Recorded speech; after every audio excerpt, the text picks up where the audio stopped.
So CinemaSins, those two guys who had that one good idea about 6 years ago, that sounds like an insult, but it's still one more good idea than I've ever had, have finally released a video in which they come close to addressing some of the criticism they've received in those 6 years. Is that really the thumbnail? Can we just... There we go, that looks a lot better.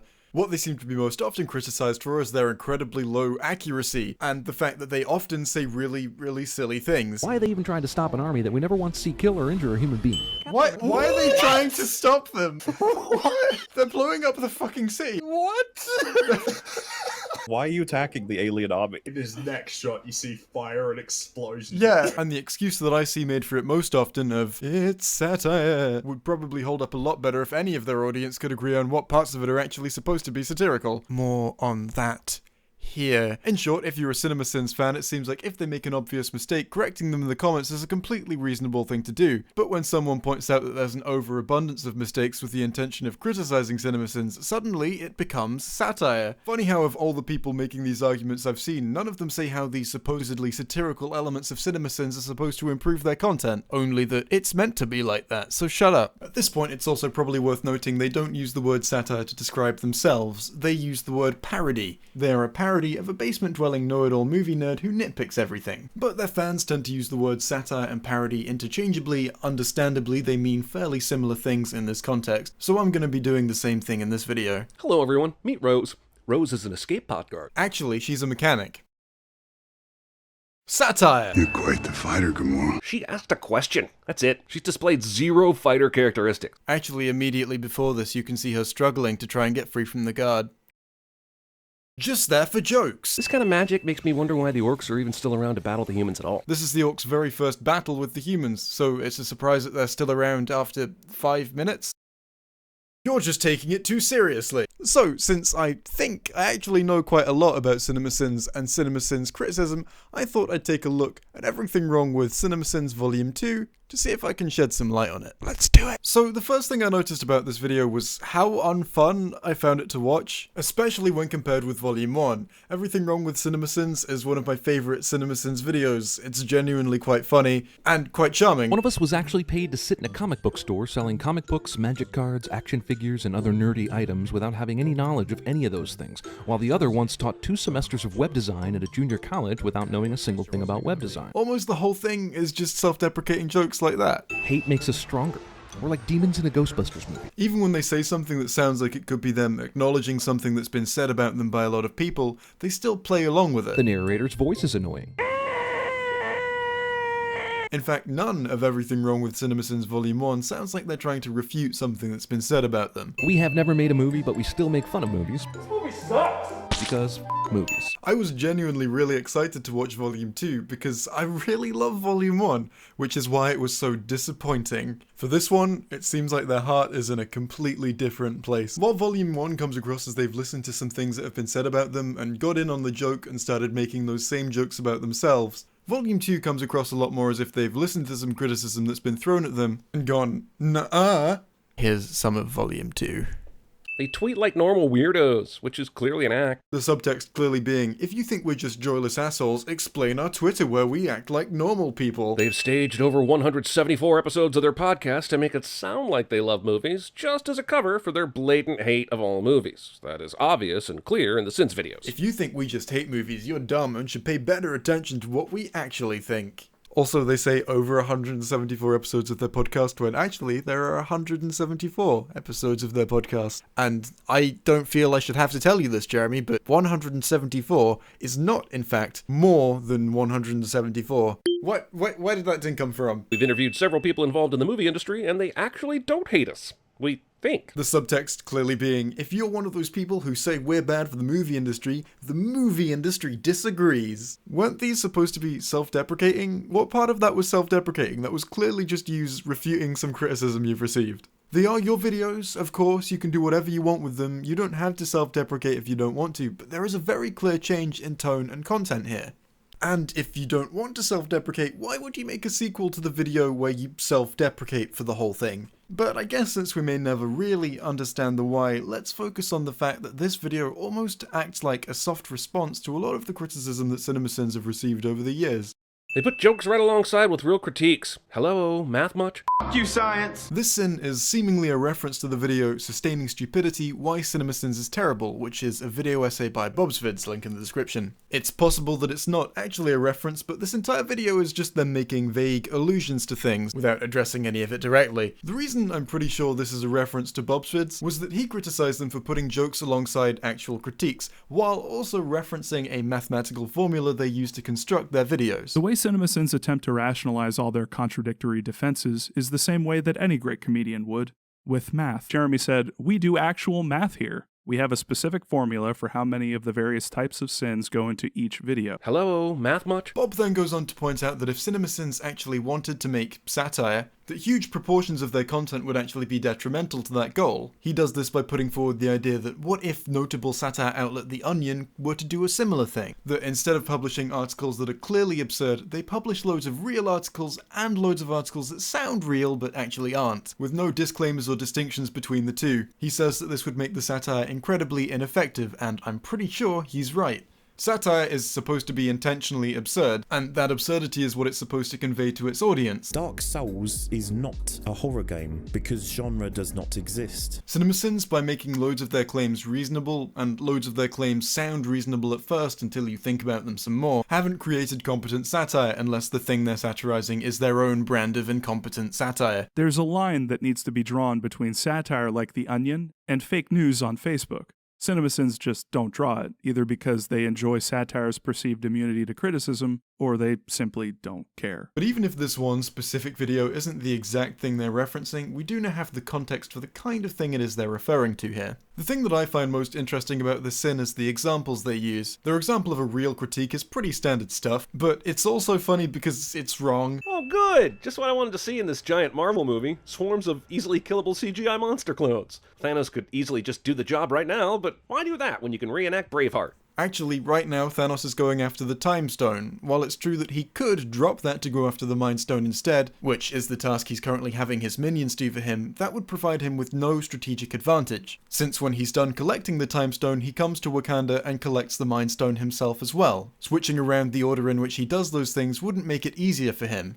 In fact, it would actually make it harder since he ends up needing the Time Stone to go after the Mind Stone. And there you have it, adamant CinemaSins defenders. Jeremy is describing something that is incorrect as genuine critique, which would suggest to me that their inaccuracies can't just be hand-waved away with "it's satire," unless you're going to tell me that the part where he said it wasn't satire was also satire. The example of a joke sin they use isn't something that's wrong, it's just something that doesn't make any actual comments about the film. This would suggest to me that when he says something that sounds like it's a comment on the film, it's a comment on the film, and when he says something that doesn't sound like a comment on the film, it isn't. You know, maybe I'm crazy here. He also makes a comment later on in the video, which I would say definitely relates to this. They get stuff wrong on purpose. I mean, who does that? From Idaho, a some such place. Idaho is not a real place. They talk about the fact that they get stuff wrong on purpose, and then play a sin that's very clearly wrong. So wrong, in fact, that you could almost say that it's clearly a joke. Further supporting the idea that when it sounds like they're joking, and when it sounds like they're trying to make a serious point about a film, they're trying to make a serious point about a film, regardless of whether or not they're being accurate. You showed the commenters trying to explain why any criticism with CinemaSins is pointless, yet you still don't get it. Not every sin has to be a joke. It's a simple movie recap with a twist. It wakes nostalgia, hands some sarcastic jokes, points out tropes, and reminds you of positive/negative feelings you had about the movie. That's it. What it does perfect, because that's what it's there to be. Whatever you're projecting on what it should be is your own flaw. Right, okay, sure. Or maybe they're just not very good. But no, you're right. They're beyond criticism because whatever they say, that's what they were trying to say, so it's good. We're not critics, we're assholes. But our closest friends still come up and ask, hey, what's your next movie you're going to review? So I guess we're both critics and assholes. I just really like hearing this one because I get the quote from Everything Wrong with CinemaSins Part 1. We're not reviewers. or assholes. Thrown at me all the time as evidence of why criticizing CinemaSins is pointless. If only they had a video dedicated almost exclusively to telling everyone that it's satire and that they aren't critics, like a channel trailer. Dude, you're taking CinemaSins way too seriously. It's a comedy channel. The people running the channel even says, we're not film critics, we're assholes. Only someone seeking to benefit using their name or someone with an axe to grind would actually spend time making a serious critique of what's obviously not serious film analysis. So, here you have CinemaSins saying that they're both critics and arseholes. Although they did already strongly suggest that the sins that sound like they're there as serious criticism are there as serious criticism in the last two sins we looked at, so I guess this is just icing on the cake of I'm right. We've now inspired over 13,000 YouTube channels to make explainer videos on how much we suck, leading YouTube to create a new processing farm just for CinemaSins Sucks channels, the land of which was once dedicated to solving climate change. I mean, not really. As far as I'm aware, there are 4 channels that have done it a lot, and there are other channels that have done like one-off videos on CinemaSins, like Filmento. But all he really does here is acknowledges that the criticism exists, and he does it in a way that I guess you could call a self-deprecating joke as well, which I'm all in favor of. Our video on Kong Skull Island single-handedly kept the movie from a 7.0 rating on the IMDb. We've been compared to Donald Trump at least twice publicly, but we've never colluded with Russia.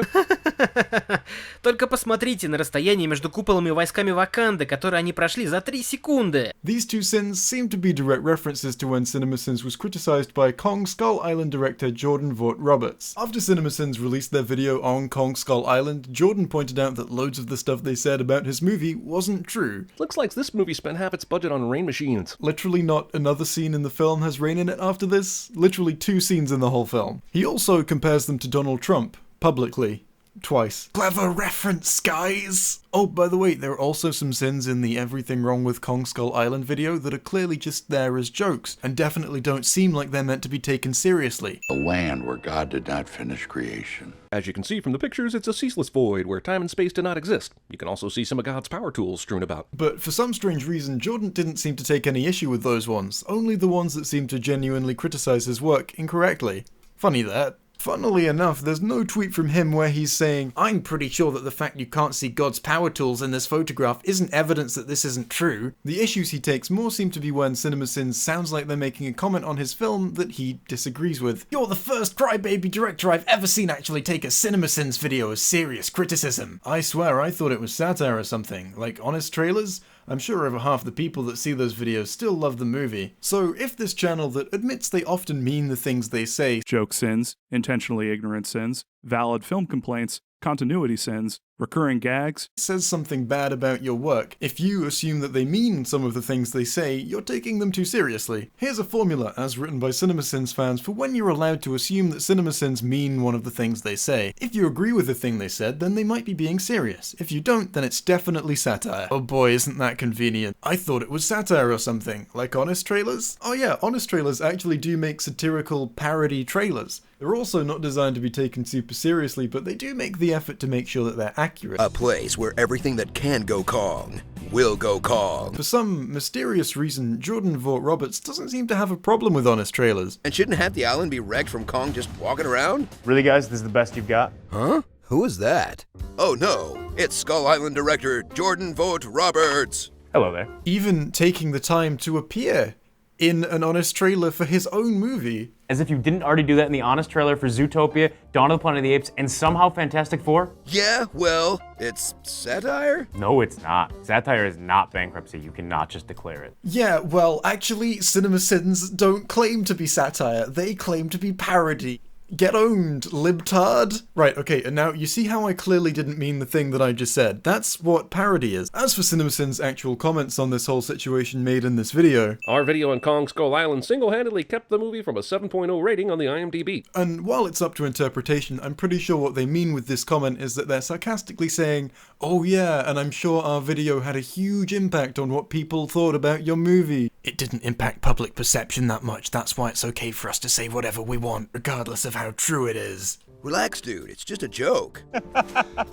You know, they don't comment on anything beyond that. Their comments are essentially, stop being such a bitch, just let us say whatever we want. Okay, let's move on to some more things they say. They tweet like normal weirdos, which is clearly an act. They've staged over 174 episodes of their podcast to make it sound like they love movies, just as a cover for their blatant hate of all movies. That is obvious and clear in the Sins videos. So these comments are clearly directed at people who think that CinemaSins are genuinely basement-dwelling assholes who hate movies. Which, you know, clearly they aren't. They make comments even in their Sins videos about when they like movies. And you can often get the overall vibe of whether or not they like or dislike a particular movie from watching the CinemaSins video. Even though everything they say about it has a ding after it, they often say, "This movie is awesome, but," or, "Oh my god, this movie sucks so hard and I'm gonna have to watch some more of it." So I'm not really sure why anyone would say they hate all movies, especially when there's lots of evidence to the contrary, but I'm sure there are probably some weird, crazy YouTube commenters under CinemaSins videos that say that.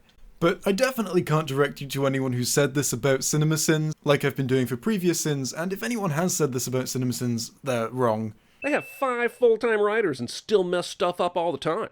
They don't even seem to care whenever they get stuff wrong, like they aren't even trying to take their job seriously. They get stuff wrong on purpose. I mean, who does that? These are clearly just references to the fact that they get stuff wrong a lot. It's all true. All of these ones are true. They hate me because they ain't me. I don't really have anything to say about that one. I just included it because it was really cringy. They cheat at YouTube by using keywords and good timing and other SEO hacks. This seems to be another reference to Bobvids' video on CinemaSins. Guys, if you want to respond to that video so badly, why not just reference it? Alright, then people might actually go and watch it, and you might lose some viewers. In Bob's essay, he references how CinemaSins use various online marketing tactics to make their videos more successful. Other marketing tactics CinemaSins regularly employ is trend surfing. This is when you release content based entirely around a hot topic or trend. In CinemaSins' case, that means churning out everything wrong with videos related to hot new films. Relevant personal anecdote here, this is something that they do so consistently that I was able to cancel an appearance on EFAP a few days in advance because I knew I was going to be spending the day I was supposed to do EFAP making everything wrong with Infinity War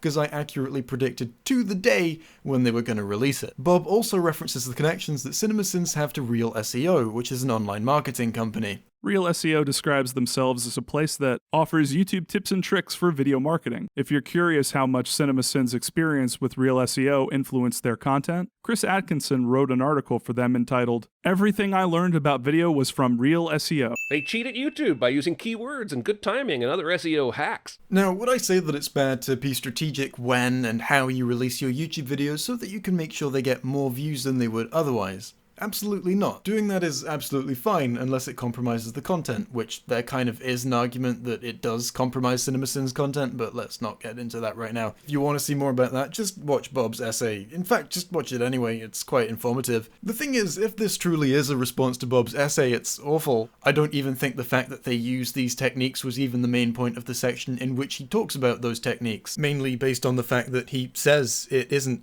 Now, don't get me wrong, there's nothing innately bad about implementing reasonable marketing tactics to promote content that has value. They just picked out a small section of the video that they could respond to and then responded to that while ignoring the rest of it. Prior to CinemaSins, toxic movie fans didn't exist. Ahmad Best and Jake Lloyd said so. This is just another good example of how the intentions here don't really seem to be self-deprecation. While in Volume 1 they would have just said something bad about themselves and that's the joke, in Volume 2 they say something bad about themselves sarcastically and then provide some evidence of why that sarcastic criticism they just leveled at themselves is clearly wrong. The evidence here being that clearly toxic movie fans did exist before them because there were toxic movie fans who harassed the cast of The Phantom Menace. Now, this sin clearly seems like it's a hyperbolic version of something that someone else would have said about them. And as far as I'm aware, the person, or at least the person with an audience who's got closest to saying that is Patrick H. Willems. In his video, Shut Up About Plot Holes, Massive Ego blames CinemaSins and channels like them for the rising popularity of surface-level nitpicks instead of deeper film analysis on the internet.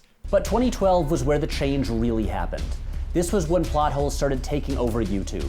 Pop culture commentary from a nerdy fan perspective began exploding in popularity. His video and criticisms leveled at CinemaSins is really its own can of worms, so I'm not going to address it here, and if I ever do, it will be in its own video. Just know that it's likely that's the thing that CinemaSins are referencing with that last sin. So that's pretty much everything I've got for you today, and I'll leave you with this. When saying that they'd rather describe themselves as parody rather than satire, CinemaSins said this about themselves. We're pretending to be a basement-dwelling, know-it-all movie nerd that nitpicks everything. Sometimes he's right, sometimes he's wrong, but he's always a nitpicking arsehole. From our first video on YouTube, we've inserted jokes to alert the audience that we're not being serious. I find that there are two possibilities of what he means by that. The first interpretation is supported by the video we looked at today, Everything Wrong with CinemaSins Volume 2. And that's that when they say something that sounds like criticism, that's how they mean it. They don't mean for it to be taken super seriously, like, oh my god, this ruins the movie. That's not what they're going for. They just mean that the thing they're saying is true, that it's a nitpick. And when in their quote they say, sometimes he's wrong, they're referring to the clearly facetious comments made in their videos, the things that are clearly jokes. A land where God did not finish creation. As you can see from the pictures, it's a ceaseless void where time and space do not exist. You can also see some of God's power tools strewn about. Uncle Ben picks up perfectly solved Rubik's Cube and then puts it back messed up. Idaho is not a real place. And when it sounds like they're making a comment about the movie, they think that comment is true. Thanos could easily just do the job right now, but why do that when you can reenact Braveheart? Looks like this movie spent half its budget on rain machines. Hello everyone, meet Rose. Rose is an escape pod guard. She asked a question. That's it. She's displayed zero fighter characteristics. This kind of magic makes me wonder why the orcs are even still around to battle the humans at all. Yes, they do make a lot of jokes, and no, they're not actually trying to make any serious points about the movie, but they're still wrong quite a lot. The other possible interpretation of sometimes he's wrong is that they fill their videos with loads of minor mistakes on purpose because for some reason they think that makes it better. So if you're a CinemaSins fan who believes that that is true, let me ask you this. What the fuck is the point of that? Don't just say, oh, it's for jokes. Point me in the direction of a specific CinemaSins sin that is wrong, but only slightly in a way that you can't really tell at first glance. And the fact that it's wrong, but only wrong in a way that you'll only realize if you think about it, makes the content funnier. Can you really tell me that you get more enjoyment out of CinemaSins because of these mistakes? Or is it just that these mistakes don't bother you personally? Because if they don't bother you personally, that doesn't mean they're not problems. It just means you can overlook them. But the inaccuracies are intentional! Yes, and I intentionally stabbed this person 37 times in the chest. I'm still going to jail. That was a joke, YouTube content review team. Can you look me in the eye and tell me that you really think that the inaccuracies in CinemaSins are a purposeful element of the content that only exist to improve people's enjoyment of it? Do you think people actually enjoy CinemaSins more when they notice how inaccurate CinemaSins is, even in the comments that aren't jokes? Also, we should probably acknowledge the third possibility that they actually just don't give a fuck and saying whatever they have to say to get people off their back. That's an important one to acknowledge as well. Dude, you're taking CinemaSins way too seriously. It's a comedy channel. Actually, I'm not taking CinemaSins seriously at all. They're just crap anyway. Thanks for watching. I really hope you enjoyed this. I would also like to point out that it's fine if you're a CinemaSins fan, just don't come to me with any of these arguments that don't work. You can like something and acknowledge its flaws, that's absolutely fine. I mean, hey, I'm a huge fan of the Catwoman standalone movie, the Star Wars prequels, and hey, I think my own YouTube channel is pretty neat. If you don't know, I'm currently working on a breakdown of a single CinemaSins video to see how accurate they actually are. So far it's not looking great for them. I'm gonna consider this sort of a part 4.5 of that series because I think it fits sort of as like a halfway point in that series. It's a fun little break from the main action. Before I go, I'd just like to say a thank you to my patrons and everyone else who watches me for making my life gooder, I guess. Goodbye.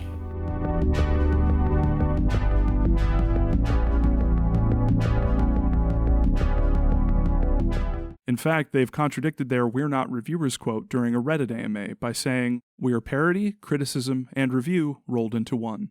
They just drop the criticism and review aspect of their channel whenever it suits them.